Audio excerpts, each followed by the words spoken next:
Greetings to you all. My name is Andrew Chung. I'm artistic producer of London Symphonia, and today for Behind the Music, I have with me our concertmaster, Joe Lanza. Hello, Joe. Hey Andrew, how are you doing? I'm great. How about you?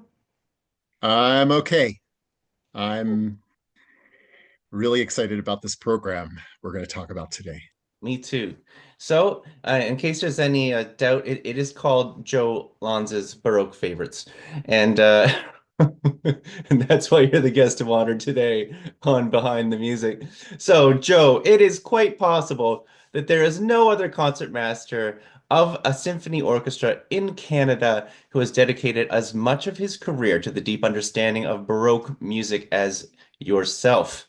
So I remember first playing with Orchestra London back in like 2013 and joining you in the violin section and being struck by like, oh wow, this guy is like the modern day, he's the epitome of the modern day concertmaster. He has a very thorough understanding of period style, and in terms of how we mark our parts and how you mark your parts. I just thought it's like a master class. Yeah, every time that we tackle repertoire of early repertoire, Baroque repertoire, or classical repertoire, it's honestly it's like a master class in how to and the things to be aware of. And so yeah, that's a moment of gushing. It is what has attracted me to playing in the violin section of London Symphonia, and I'm so grateful. So rather than this being Joe Lanza's romantic bonbons, we are focusing this concert on the intimate music of the Baroque era. So take me back to when this fascination with Baroque music began. Well, I always loved it. But there was a point where things changed. And it was when I got a job in Canada, my first job in Canada, which was with the Thunder Bay Symphony. And that was in 1985. So a long time ago. And the music director there at the time was really keen on what we call Baroque performance practice. In other words, he wanted his orchestra to play Baroque music and classical period music in a style that was being performed by period instrument groups like Tafelmusik. And he had invested some time and energy and study into learning about this himself. And he wanted us to get on the bandwagon with him. So here I am in 1985. I'm 24 years old. And it really was, in some ways, my first real concertmaster job. I had a short term one in Tennessee before that, but that was really my first ongoing sort of tenure track kind of job. So I thought, okay, I better, as we say in the business, I better get on the stick, which means I better find out what this guy is going on about and try and understand it. Because it wasn't part of your upbringing in Philadelphia, Oh, really. no. No. Philadelphia is a very conservative place musically, and it's wonderful for rich sound and a beautiful grand expressive playing of composers like Tchaikovsky and Rachmaninoff. And I mean, they do all repertoire superbly. It's a great orchestra. But that was really what they were about. They were about a special, very expressive way of playing and an expressive sound. Mhm. And when I was growing up, um, people didn't even have good things to say about Baroque performance. But back in the 70s, it hadn't come fully professional. That I would say started in the late 70s and early 80s.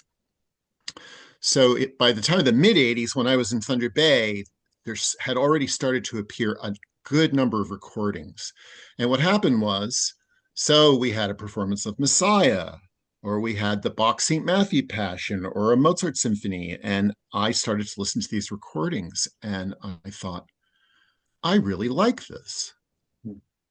So that got me started. And I really started to think about it. But I was really kind of copying what was on those recordings and just trying to do my best as a very young player, uh, trying to assume a leadership position at a very tender age. I was just trying to do my best to do what the conductor asked for. The next big step was when I came to Southern Ontario. And I got into Orchestra London in 1987, but the real change happened when I started to spend more time in Toronto. And I made friends with some people who were on the Baroque scene, some mutual friends of ours, actually. And at that time, I met Jean Lamont. And then I decided, you know what, I'm going to get some lessons. So I took lessons with Jean Lamont. I took lessons with her sort of right hand violinist, Steve Marvin. And then I decided I'm going to go off someplace and study this formally. Tafel Music didn't run a Baroque Institute in those days. So I went off to Oberlin, Ohio, and went to a summer school for 2 summers and got some formal training. And then I got a teaching job um, working with string players at Western in 1994. And so it began. And in 1996, I got my first engagement with Tafa Music playing as an extra violinist. And it's just continued from there. So since 1996, I've played with them every year on a fairly regular basis. Certainly not full time by any means, but I would go there 4, 5, 6 times a year and do different projects. Mhm. And then there were recordings and there were tours, and it really made a big impression on me. Mhm. And then through a retirement, I actually began to run the early music program at Western in 2016. So it's been a wonderful journey, um, and very exciting. And so for a long time, I had the two worlds living side by side. But the funny thing is that when Orchestra London folded in 2015, I suddenly had more time and I had more freedom because of that to try and pursue different things that I might want to try and pursue. And so I thought, I'm going to try and get more active on this scene. And I was able to do so.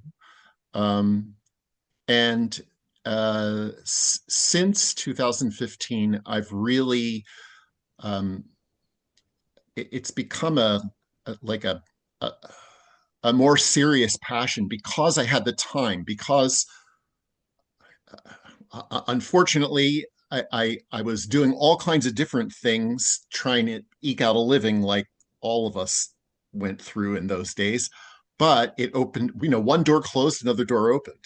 Mhm. Mhm. So I just got more serious about this, and I found that it really appealed to me, and I found it very exciting. And also, I started to bring it back to the way I looked at Beethoven and Brahms and composers of the 19th century and even 20th century music, because when you play Baroque music, you're so concerned about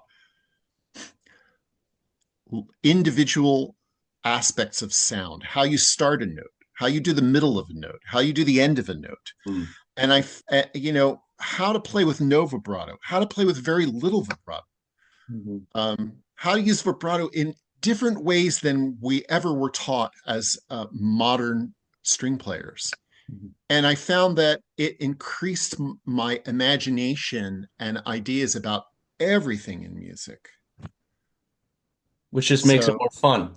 It makes it a it whole makes lot it more more fun. That's right. fun. And so you said so many interesting things there, but one you said it's almost like you're living a dual life because it's almost like somewhere between 1994 and 2024, the modern orchestra wasn't prepared entirely to embrace an early music aesthetic. I think that there's a real friction there. And I don't know. I think that somewhere in the last 10 years, um, especially with our group, there's just a willingness to embrace that wholeheartedly, both arms. And Well, I think that that's a really wonderful thing, and it's something that's certainly been led by yourself very deliberately. And yeah, anyway, I, I any thoughts? tried, but you know who really, really also made a big difference is Jean Lamont. Mhm. So in 2001 until around 2012, Jean led the orchestra every year. And In I as a also led the guest, as orchestra a guest leader. as a guest leader. And I also led the orchestra every year. And we occasionally had other people who led the orchestra. And as well, we had a music director for from about 1999 until 2008, Timothy Vernon, who was very interested in Baroque performance. Mhm. So we got a very strong induction into um, what might be possible, what might be done. And we had people talking to us who either had a strong curiosity or were just doing this all the time, full time. People like Jean Lamont, Ivars Turins, and a couple of others. So that that is what really made a difference in our group. And I think there still are a lot of people who date from that time, but also this is something very special to me is that we have now in the orchestra three members of our string section who went through my program at Western, the early music studio, and are now members of our orchestra. And we also hire as extra players quite frequently people who do this. That's really changed things. But you're right. I think people are more open to it. I think that back in the 1990s and even beyond, there were still a lot of people around who would say things like, Baroque performance, that's stupid. There were some very strong prejudices by some really great modern players. Mhm. And now you don't hear that so much anymore. Mhm. Mhm. Um, I think it just took time because it really is a very different way of looking at the music and it produces a different kind of sound. And for some people, that's a bridge too far. Yes. Well, I mean, Baroque performance, it speaks to a certain language, right? And it's a language that you are speaking very frequently.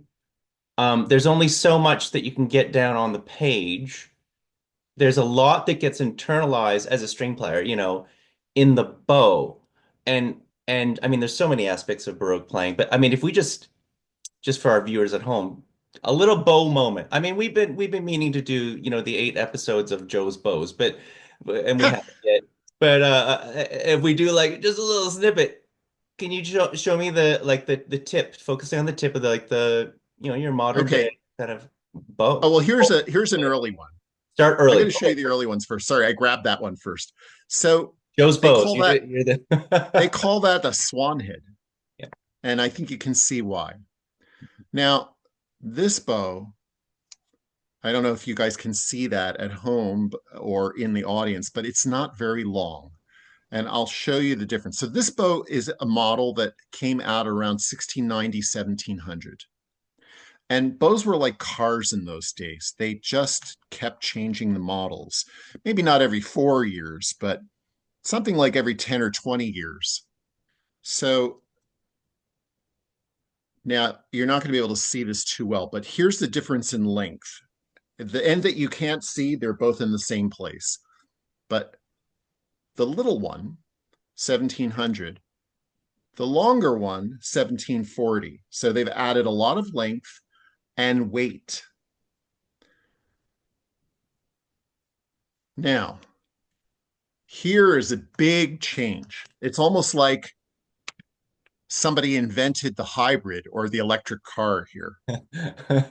Okay, so we cross into from 1740 to 1760 and look at the change in the head. Yes. So no more swan head. This is called a hatchet head. Hmm.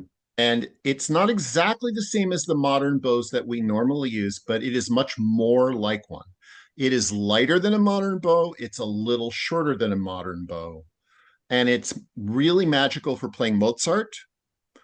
And this one, although it's a little bit early because it's 1760, it works quite nicely in Beethoven too. Hmm. Hmm. Now, Yep. flashing forward again, here's a bow that probably dates about 80 years later. Let me see if I can show you the difference in length. So here's your hatchet head from 1760. Now look how much longer it got again, about 1840, 1850. It's a nice French bow. It's very beautiful. And it gets a much bigger, darker sound. It's deeper kinds of sounds and not so specialized for articulation. Although, if you have a really good modern bow, it's like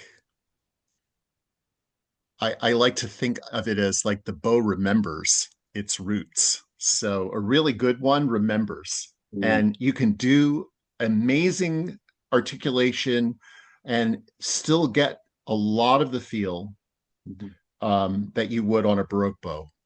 But you know, the bow is one thing, that's a tool, right? The bow arm, which is what's on your body, that is really the most important tool of all and how it connects to your head. Hmm. So if you're thinking a certain way, if you're thinking, I want to shape this way, that's 80% of the battle right there, maybe 90%. Because if you're a fine player and an expressive player, you're just going to chase after that until you get it. And you're going to get the tool to do what you wanted to do to some greater extent. You might say, oh man, this isn't really the right tool. I want to get a better tool, right? But you know what you want to do. So you chase after the result that you want. And that's about learning language by ear versus, learning it by reading. Just hearing the mother tongue, hearing it over and over, and if you get it in your head, you will chase it and you will find a way to produce that and to generate that with your bow arm. Exactly. And even if the tool isn't the best tool, maybe there's a better fit. And then if you're lucky and you're able to do it, maybe you're going to get that better tool. And I know, I mean, that's why I have different tools in my case, and you do too. And we're not the only ones. There are several people in the orchestra. That's an interesting evolution. There are several people in our orchestra now that have Baroque bows. Mhm. And some of us also have classical bows. And that's a change. 20 years ago, that would have been very rare. Hmm. Hmm. It's not so rare anymore. And so for Joe Lanza's Baroque favorites, you will choose the bow that you feel suits the repertoire best. Hmm? And let's turn to some of that repertoire. Let's Yeah. let's talk through a little bit of this stuff. So Handel, you've assembled a little bit of a suite of Handel's music, and Handel, Yep. surely over time you've performed so many works by Handel. Of course, we all know the Messiah, but it's like a familiar friend, a familiar voice, a musical voice. Um, what will we hear in this collection? Okay, well, I'm going to tell you a little bit, but I don't want to give away too much. Um, Maybe I'll tell you a little bit more when the concert begins. But what I can tell you is two things about this program. Number one is it's a little bit of a snapshot of 10 years from about 1730 to 1740. And there's two interesting things about this Handel music. One is that two-thirds of what I chose later became chamber music. It started out as orchestral music and then later became chamber music. And that's a really important theme on this program to me. Um, all the music that we do in Baroque performance for me is chamber music. And it's very often not conducted. So the group has to think as a group. There may be a leader there if the group is big enough, and that will be the case for the concert. It's still, people have to breathe together, they have to move together, they have to feel everything together. They are responsible for everything that's happening. So the idea of chamber music to orchestra music or orchestra music to chamber music, that was a theme for me. So Mm-hmm. there's another movement here, and it's special because it was written when Handel was at the very, very beginning of his career. And it shows his talent so explicitly. And I'll just leave it at that. And so I did a little Handelian trick, which is that Handel borrowed from himself all over the place. And so I thought, I'm going to do some Handel borrowing too, and I'm going to create my own pastiche. And pastiches were a thing, they were very popular. And people would put together different pieces, sometimes by completely different composers, and create pastiches. It was very common in the Baroque period. And people dropped music into opera performances in particular. They, take a violin concerto or some other thing that they thought was appealing that would fit in as an interlude. So it was quite freewheeling what people did with programs. So I thought, let's have a little bit of that. So that's how we start off the program. And then we move into Geminiani, this is a concerto in B minor after Corelli. So when I Hmm. think of the Corelli trio sonatas, okay, so here we have chamber music that's turning into orchestral music. So now we're going the opposite direction, right?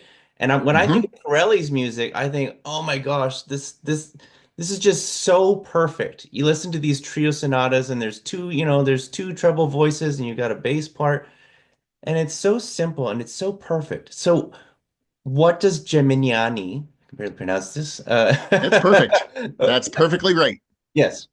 What does he do? How does he add to something that is really so perfect already? Well, first of all, it's a bit of a homage by Geminiani because um, Corelli was Geminiani's teacher, one of them anyway. And Corelli was thought to have written these really, really perfect trio sonatas, as you mentioned. So two violins and a bass instrument, or maybe more than one bass instrument. And Corelli decided, you know what? I'm going to take some of this chamber music that Corelli wrote and I'm going to turn it into concerti. And what he does is he just creates everything on a larger scale by doing that. There are bigger contrasts. And he adds a viola part, which was not there. So he makes it a little bit of a different animal, but the harmonies and the melodies and the material are classic Corelli. So very, like you said, very perfect um, uh, and stylish. But there's a kind of because of the big contrast between sometimes there's just a few solo instruments and then the whole group plays. It, there's a kind of effect. It's like putting taking the movie you saw um, 20 years ago on a small screen and putting it on the big screen now with a super high gloss sound and amazing acoustics, right? So that's part of what happens there. I love it. So it kind of enhances it in a way that isn't better. It's just different. Hmm. It's not as intimate. There are intimate moments, but there are these big moments, and it becomes a little larger than its old life. Hmm. Um, and then we have by Johann Sebastian Bach, there's the Orchestral Suite number 2. typically for flute and strings in B Hmm. minor. And then we are well, there's no flute on this. You become the flute.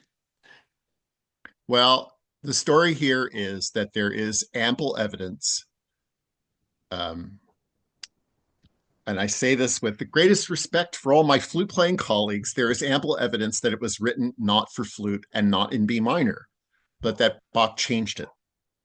Now,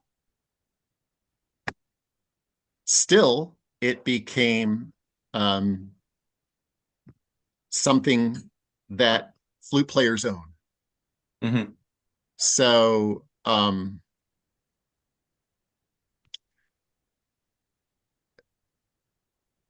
I don't think it's ever going to be a violin piece. There, and I think that there are some oboe players that think it's an oboe piece. It was an oboe piece first, too. Everyone's I like, won't go into all the reasons why. They're sort of like sleuthing, mhm, musicological sleuthing. You look at these old manuscripts and you try and figure out, well, what was really going on here before we wound up with this piece? And you know what? There's no autograph of this piece in Bach's hand. There are a couple parts that Bach copied, and there are some other parts that other people copied, and that's all we've got are parts. But somebody messed around with those parts. Somebody scribbled some stuff out. Somebody changed some letters. You can see where the key was changed. mhm, So that's the evidence. mhm, Anyway, it is such a great piece, like so much of what Bach wrote. mhm. Such really great music. And it's so thrilling to play. And it's a very special thing because it is hybrid. It's half concerto and half orchestral suite. And Bach's orchestral suites are these big pieces with lots of dances in them. And this one's no different, but it also has featured moments for a solo instrument. So it's very, very cool. And Mhm. it's also really deep and powerful music. So Oh, yes. uh, such a thrill. And again, my friend Jean Lemon took an interest in this when the research first came out that maybe it was written for violin. She thought, I'm going to play this piece. And then she told me about it. Mhm. And she asked her librarian to provide me with some parts. And so it came into my possession. And I never did it with this ensemble. I've only done it once before. Mhm. So, well, no, I take it back. I forgot about the time we did it together. I've done it twice before. We did it. Andrew and I and some other friends did it in Kitchener, Yeah. and then I also did it in Boston a year ago. So It's it's great. special. It's very cool. It's Yeah. really special, Yeah, and it's really cool. when it's done in A minor, it fits the violin perfectly. Hmm. Hmm. Yeah, it's about the fit for the instrument too. Yeah. And then there's one other heavyweight composer on this program. There's Vivaldi, right? And this is a guy, I think, what he composed something like 230 violin concerti, maybe Yep. 100 still exist. I Um, I don't know, but there's too many. too but many, so but many. this one is unique. Mhm. Um, I mean, of all the ones that he wrote that are really, really big, like as in they're longer and they're more extensive, there's one or two that have titles. This one doesn't.